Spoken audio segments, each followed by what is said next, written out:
so first let me ask you, some of you play games? Yes. Okay, I see some gamers, okay? There's more. So well, let me start reading you a poem that some gamers wrote inspired by the fixed game transfer phenomenon study. We play a lot, and for it, we see things different than previous generation. We, of the Silicon generation, live in a pseudo near constant hypnagogic state. A lucid threshold consciousness in which the vibrancy of the game birth shift into reality, putting us in and out of the deep stream. When I put my control down and I step outside into the bright, cloudy sky, I can see a screen tearing pixelation. Are these some main realities? No, my realities. I'm still playing a game. Psychology refers to it as a game transfer phenomenon, visual and auditory conditional responses, echoes of STEM gameplay. So as you may understand, this is one of my favorite ever poems, and I'm very thankful to the gamer Hopleton that wrote it. But let me tell you what is game transfer phenomena. It's the transfer of experience from the virtual world to the real life. Usually manifests spontaneously without control of the gamers. Sometimes gamers keep hearing music from the game, sees images from the game, sometimes they have tactile sensations, automatic movements of fingers, sometimes manifest as spontaneous thoughts, and sometimes actions that gamers claim occur involuntarily. And I will give you some examples. But for you to understand where I come from, I will tell you a little bit of my background. I started researching about what I call now game transfer phenomena for my master thesis. When I was trying to understand how video games affect our behavior, our soul, our fantasies and perception of the real world. So I started interviewing gamers, 42 gamers between 15 to 21 years old about their fantasies. I wanted to find out also, well, how common were things that gamers were telling me about fantasies about the game, things that I was experiencing myself as a gamer. So I did this interview, and it was fantastic. It was very interesting results. And then I decided to do this as my PhD as well. This is why I continue with my PhD with this topic. So let me give you some examples. Visuals. This is a start from gamers visualizing images from the game in their mind, to actually gamers seeing images in the back of the eyelids, see Tetris pieces, a Guitar Hero frets falling, after images with closed eyes. But one of the more remarkable experiences is when gamers actually see video game elements with open eyes. Sometimes gamers see text boxes, hell bars above people's head. And in fact, one of the gamers in my interview, he said that he was playing a football game, and when he feels the adrenaline pumping, suddenly he starts seeing hell bars in the opposite team. He said that this happened a couple of times, and he started to be worried about that. But then he stopped playing in this World of Warcraft, where usually you see these hell bars, and then this disappeared. So there was a lot of variety of experience in this first study, and also game report to seeing text boxes and other kind of icons from the game. In my PhD, I did analyze around over 1,600 gamers' experience qualitatively about different experience, visual, auditorily, behavior, body sensations, and also I conduct a survey over 2,000 gamers, where a self-selected sample that 97% of the gamers reported to have experienced at least once some type of game transfer phenomena. So this is also auditory experience. Sometimes when gamers keep hearing music, song, or voices from the video games. Sometimes this manifests in hearing in the head, in the ears, or coming from nowhere, or something from objects. This is sometimes like an earworms, when you keep hearing a song in your head that you hate or you like so much, and you cannot just take it away from your head. So it is similar, some of the experience. But sometimes gamers have said, for example, that when they are trying to fall asleep, sometimes they hear music from the game. And they think that the music is very vivid, that they have actually standing up from the bed and go to check if they leave the console on by mistake. There is also very fun experience. Sometimes gamers hear this kind of like in their head. This is a case of a gamer that he said that every time he hears a football commentator say the game will go overtime, he hears in his head, overtime, overtime, overtime. This is from the Team Fortress game. So other gamer that want that everybody is in the subway and he's trying that everybody move and he hears his head, go, go, go, go. So it's all kind of depends on the content of the game, is how this manifests. And one of the most interesting things that I identified, in fact, since my master thesis, was that this experience occurs many times by associations.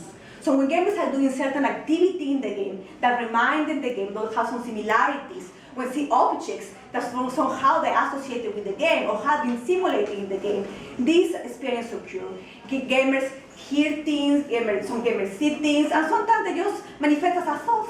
It's a large variety of spontaneous thought. When gamers, for example, just cannot stop thinking about the game, or gamers interpret certain objects as in the game. Gamers that think that birds are planes, gamers that see buildings, have this kind of, sometimes they have just also a urge that they want to do something as in the game.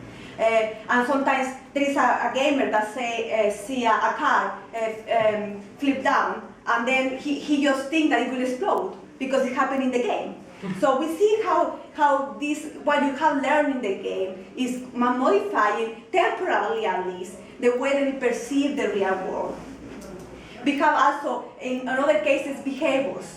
But for me, it was very important to distinguish between which things occur voluntarily and which behaviors occur involuntarily, and distinguish as well between actions, like motor activations. For example, in the case of a gamer that he's thinking to use some video game element in real life, trying to use the hook to hang on with the bridge, and he just involuntarily moved the arm. To actually gamers that have done some behavior. Sometimes we have many cases that gamers are approaching objects, trying to do something as in the game, and then suddenly they realize that it's not possible to do it. And there is cases also with gamers. There's some kind of game very fixated with the video game context. They have difficulties for some kind of lack of cognitive flexibility to switch between the virtual world to the real life. There is cases, for example, that gamers, is a gamer that says that he's playing a game where he needs to dig in the tunnels. And suddenly when he stops playing, he just is staring into his wall of the door, trying to think how he will go out if he don't see where he can dig the tunnels to go out from the room. So we see this kind of lack of cognitive flexibility sometimes. And this manifests sometimes also as a motoric lack of flexibility. Sometimes gamers keep moving as in the game, like a first-person shooter game where you need to strafe and they keep moving sidewise when they found the corners. And sometimes this manifests spontaneously, but some gamers think that it's very funny, and they keep doing it as a routine or in a playful way with friends. So we have a large variety, and what I'm trying to do, what I did with my PhD, I just finished it up, is to identify, to explain all this experience. What is this happening? How is this manifesting? And this is what I did. And there is also other cases with gamers that are behaviors.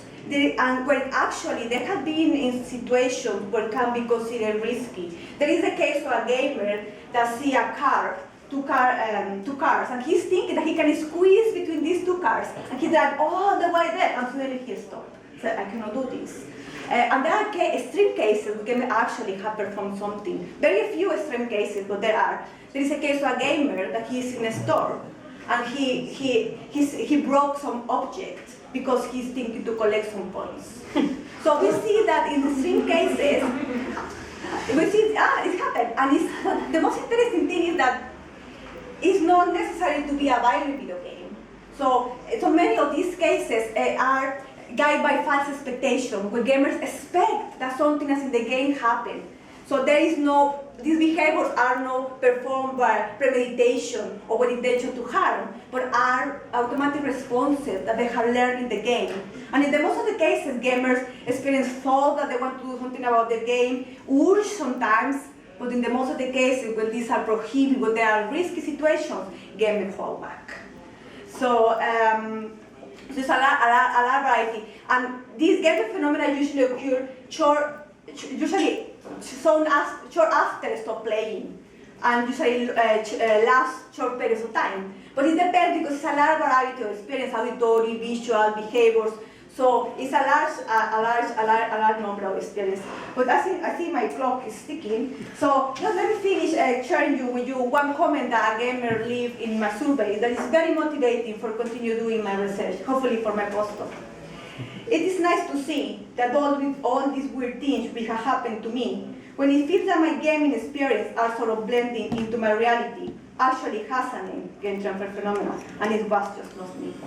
So one of the main objectives of my research since I started is to demystify this experience, to explain this experience not as a pathological, to inform, to raise awareness, to create self-control.